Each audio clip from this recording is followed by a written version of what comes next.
몸을 돌이켜 나에게 말한 음성을 알아보려고 돌이킬 때에 7 금촛대를 보았는데 촛대 사이에 인자 같은 이가 발에 끌리는 옷을 입고 가슴에 금띠를 띠고 그의 머리와 털의 희기가 흰 양털 같고 눈 같으며 그의 눈은 불꽃 같고 그의 발은 풀무불에 단련한 빛난 주석 같고 그의 음성은 많은 물소리 같으며 그의 오른손에 7 별이 있고 그의 입에서 좌우에 날선 검이 나오고 그 얼굴은 해가 힘있게 비치는 것 같더라.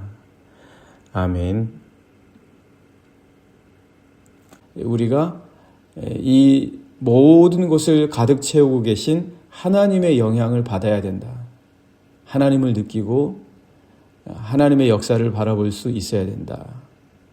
요한은 어땠습니까? 사도 요한은 반모섬에 갇히게 됐죠. 그 가운데 역사하시는 하나님을 풍성하게 느끼게 됩니다.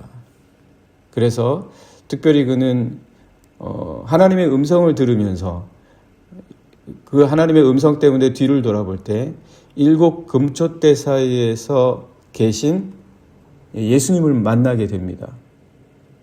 여기서 7 금촛대라고 하는 것은 하나님의 교회들을 이야기합니다. 7 교회, 특별히 요한계시록에 나오는 그 소아시아에 흩어져 있는 7 교회. 그 7 교회는 모든 교회를 대표하는 것이다 라고 볼 수가 있죠. 그 모든 교회 사이에 텅 비어 있는 게 아니라는 거예요. 그 모든 교회 사이에서 예수님께서 역사하고 계시더라. 그걸 요한이 보았다라는 겁니다. 우리가 그걸 봐야 된다는 거죠. 우리가 보는 것은 어떤 겁니까? 우리가 보는 것은 우리를 두렵게 하는 것, 우리를 무섭게 하는 것, 우리가 원하는 것, 우리가 갖고 싶은 것, 우리의 마음을 조바심 나게 하는 것, 우리의 마음을 안타깝게 하는 것, 이런 것들이잖아요. 그런데 이 세상은 그런 것만 있는 게 아니죠. 우리가 정작 그런 모든 것들보다도 더 느끼고 더 보아야 될 것이 있다. 그래야 우리 삶이 평안 가운데 안정적으로 그리고 하나님이 뜻하시는 대로 인도함 받을 수 있다라는 거죠. 그렇지 않으면은 두려운 게 우리를 끌어가요. 그렇지 않으면은 우리가 원하는 것이 우리를 끌어갑니다. 사도 요한은 어떠했습니까? 사도 요한은 7 금촛대 사이에서, 교회들 사이에서 역사하시는 주님을 만나게 된다. 그 주님이 어떤 모습이었냐? 그 주님은 발에 끌리는 옷과 금띠를 두르고 계셨습니다. 이건 제사장의 복장이죠. 그리고 그분은 흰 양털 같았다. 머리와 털이 흰 양털 같고 눈과 같았다. 이렇게 이야기해 줍니다. 오늘 말씀을 잠깐 보실게요. 12절에서 14절까지 같이 보실까요? 12절입니다. 몸을 돌이켜 나에게 말한 음성을 알아보려고 돌이킬 때에 7 금촛대를 보았는데 그는 교회를 보는 거예요. 7 금촛대라는 것은 교회잖아요. 그러니까 교회를 보는 거예요. 그가 몸을 돌이키니까 그의 눈에 들어온 건 교회예요. 교회의 역사예요. 우리 눈에 교회가 들어와야 돼요. 우리의 삶의 시야에, 우리의 지평에, 우리의 지식의 선에 교회가 들어올 수 있어야지 되는 거예요. 예. 그 교회가 들어왔을 때에 13절의 말씀 보면 촛대 사이에 인자 같은 이가 발에 끌리는 옷을 입고 가슴에 금띠를 띠고 있었다. 이게 제사장의 복장이죠. 교회를 보니까 하나님의 역사가 보이는 거예요. 교회가 눈에 들어오니까, 교회가 시야에 들어오니까 그리스도 예수께서 임재하시고 그리스도 예수께서 곁에 계신 게 보이는 거예요. 사람과 세상은 그 다음인 거예요. 먼저 교회 속에서 역사하시는 그리스도 예수를 우리에게 보여주시는데 우리가 그것을 보는 게 너무 중요하다는 거예요. 우리의 삶에 있어서 너무너무 귀한 거예요. 세상을 먼저 보면 어떻게 되겠습니까? 사람을 먼저 보면 어떻게 되겠습니까? 세상과 사람에게 가득 찬 이 세상의 삶에서 우리가 그리스도 예수를 발견하지 못하면 어떻게 되겠습니까? 14절의 말씀도 보시게 되면 그의 머리와 털의 희기가 흰 양털 같고 눈 같으며 그의 눈은 불꽃 같았다. 이게 제사장의 복장이에요. 교회 속에서 역사하시는 그리스도 예수의 모습을 사도 요한은 보게 된다. 사람들은 더 이상 교회에서 볼 게 없다. 그렇게 말을 합니다. 사람들은 더 이상 교회에서 하나님의 신비를 볼 수 없다. 그래서 그냥 세상을 보려고 하고 세상에 더 재미를 느끼고 세상에 더 끌려가고 있습니다. 그러나 그건 사람을 보기 때문이에요. 우리가 이게 왜 위험하냐? 하나님을 보는 것을 잃어버리기 때문이에요. 하나님을 보는 것에 대해서 더 이상 배우지 못하기 때문이에요. 세상은 그걸 가르쳐주지 않습니다. 교회를 바라볼 때 이 세상에 가득 차 있는 것 중에서 우리가 영향받아야 될 것들이 많이 있잖아요. 그 가운데는 좋지 못한 것도 많이 있습니다. 그래서 가장 먼저 아기가 태어나서 엄마를 느껴야 되는 것처럼 엄마의 손길을 느껴야지 정상적으로 자라나는 거예요. 그래야 감정도 이모션도 안정적이 되고 아기가 자라나서 태어나자마자 느끼는 그 숨결과 호흡과 손길이 엄마와 아빠여야지 되는 거예요. 그래야 이 아기가 장성한 분량에 이르기까지 그 엄마와 아빠의 손길의 힘으로 커가는 거예요. 우리가 인생에서 느껴야 될 것들이 많이 있습니다. 그때 가장 먼저 느껴야 될 것은 하나님이에요. 하나님의 손길, 그리스도 예수가 함께 하신다는 것, 그 사랑을 안정적으로 먼저 공급을 다 받아야 되는 거예요. 그리고 나서 다른 걸 느껴도 그 다른 모든 기능들이 정상적으로 그 한 인간에게 주어지는 거죠. 그런데 세상은 그걸 잃어가고 있는 거예요. 그러니까 엉뚱한 생각을 갖고 엉뚱한 정신을 갖고 엉뚱한 일을 벌이는 일들이 세상에 너무 많은 거예요. 우리는 세상과 사람을 보기 전에 먼저 하나님을 느낄 수 있어야 됩니다. 그렇게 설계되어 있어요. 우리 인간은 그렇게 설계하신 거예요. 하나님께서. 그래야 인간이 가장 인간다워진다. 주님을 경험하려면 주님을 보아야 되는데 더 이상 교회가 하나님의 신비가 없다라고 말을 하는 사람들은 세상을 보면서 말하기 때문에 그렇다는 거죠. 이 요한계시록의 7 교회가 얼마나 약하고 얼마나 핍박을 많이 받았고 얼마나 흠이 많았습니까? 얼마나 거룩하지 못했습니까?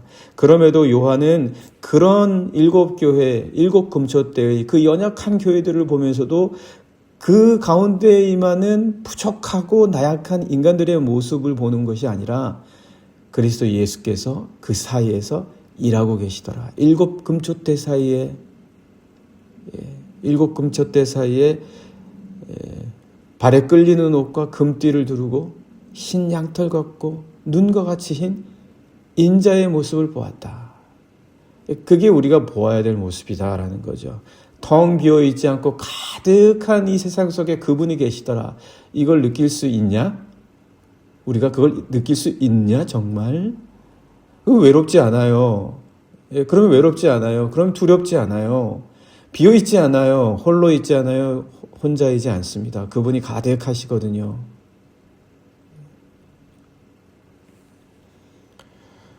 또 요한은 보게 됩니다.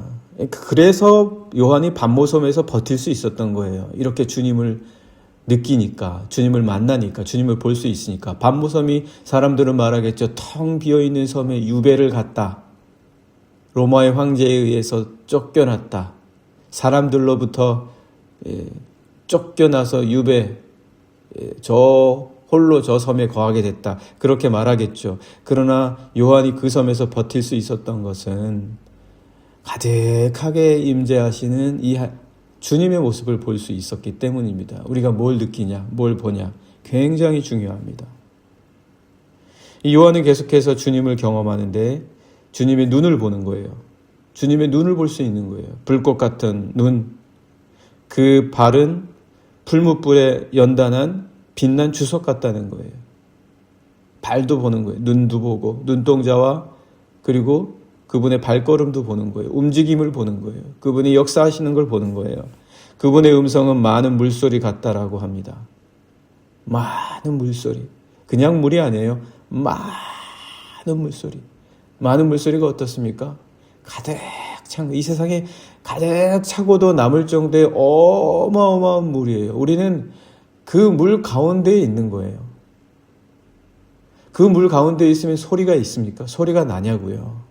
물속에 한번 풍덩 들어가 보세요. 얕은 물속에 들어가도 소리가 안 나요. 그런데 그 많은 물 가운데의 그 심연 속으로 깊이 들어가 보세요.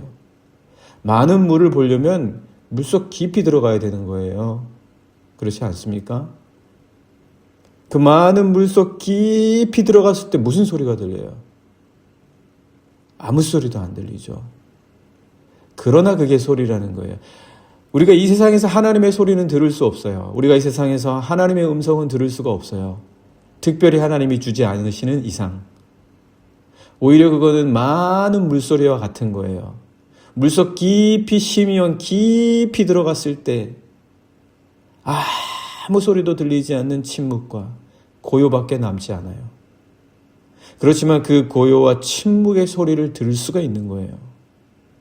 그 고요와 침묵, 많은 물소리가 내는 그 고요와 침묵은 어떤 소리보다도 더 크게 우리를 압도하는 소리라는 거죠. 요한은 그거를 느끼는 거예요. 그거를 보는 거예요. 그거를 듣는 거예요. 14절과 15절 보시면 14절 하반절부터요. 그의 눈은 불꽃 같고 그의 발은 풀무불에 단련한 빛난 주석 같고 그의 음성은 많은 물소리와 같았다. 이걸 느끼는 거죠. 이 세상은 비어있지 않아요. 이 세상은 가득 차 있어요. 우리는 그것 중에 일부를 느껴요. 그 일부를 느끼는 것 가지고도 두려워하고 떨리고 무서워하고 그것에 영향을 받고 그것에 지배를 받거든요. 그러나 우리는 그 일부가 아니라 하나님을 느껴야 된다는 거예요. 주님을 느껴야 된다는 거예요. 주님의 인도함을 받아야 된다는 거예요. 이 세상에서 역사하시는 주님의 인도하심은 이 공간을 가득 채우고도 남아요. 그래야 우리가 반모섬 같은 곳에 가 있어도 인도함을 받고 버티고 이겨낼 수 있는 거예요. 불꽃 같은 눈은 어떻습니까? 모든 것을 불태워서 사라져버리게 하죠. 불꽃 같은 눈이 한번 보면 어떻게 되겠습니까? 그 불꽃이 다 모든 것을 태워버리는 거예요. 없애버리는 거예요. 사라져버리는 거예요. 그렇게 모든 것이 사라지고 보이는 모든 것이 보이지 않을 때 그때 하나님을 느끼는 거예요. 그때 하나님을 느끼는 거예요. 모세는 떨기나무 가운데 모든 것이 불타버리는데도 그대로 여전히 있는 불을 보는 거예요. 하나님은 그렇게 보는 거예요. 모든 것이 다 타서 사라져 버려도 그분은 느낄 수 있는 거예요. 오히려 그때 더 잘 보이는 거예요. 우리가 세상의 모든 것을 느끼지 않을 때, 세상에 눈에 보이는 것에 더 이상 영향받지 않을 때, 세상에 보이는 것이 나를 어떻게 할 수 없을 때, 그때부터 하나님을 느끼게 되는 거예요. 사도 요한은 그때부터 하나님을 본다라고 말하고 있는 거예요. 많은 물소리도 마찬가지고. 세상에 보이는 게 계속 내 영향을 미치고 내 삶에 영향을 미치고 내 생각을 지배하려고 하면 어떻게 어느 곳에서 하나님을 느끼겠습니까? 보이는 것에 지배를 받는데, 보이는 것의 아름다움, 보이는 것의 유혹, 보이는 것의 매력, 이 보이는 것에 영향을 받는 한은 떨기나무에서 다 불사르고 태워지고 나서 아무것도 없을 때부터 느껴지는 그 하나님의 임재하심을 느낄 수가 없다. 많은 물소리의 심연 속에서 침묵과 고요 가운데 모든 소리가 사라졌을 때부터 시작된 하나님의 그 고요한 음성과 침묵의 소리, 그 강력한 음성을 우리는 느낄 수가 없다. 그러나 사도 요한은 바로 반모섬에서 모든 소리와 모든 세상이 다 사라지고 없어져서 자기 홀로 있을 때부터 하나님을 느끼게 된다. 요나가 어떻게 됐습니까? 요나는 물고기 뱃속에 가장 바다 밑바닥까지 내려가잖아요. 거기서부터 하나님하고 대화하는 거예요. 거기서부터 하나님하고 이야기하는 거예요. 세상 사람들하고 얘기하다 보면 하나님하고 이야기할 시간이 없어요. 세상 사람들하고 무슨 주제가 그렇게 많은지 얼마나 말할 게 많겠어요.